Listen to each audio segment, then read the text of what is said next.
What's the meaning of cowslip?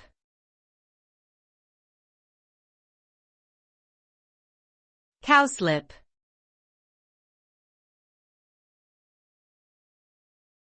Cowslip.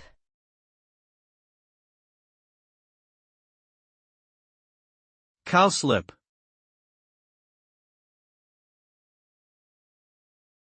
Cowslip.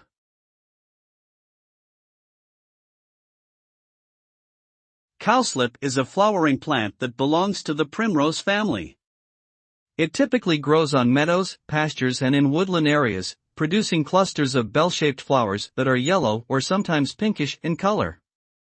The name cowslip possibly comes from the Old English cowslip, meaning cow dung, as the plant often grows in fields where cows graze. Cowslip also has medicinal properties and has been used for centuries to treat coughs, colds, and various respiratory ailments. Its flowers are also used to make wine and tea.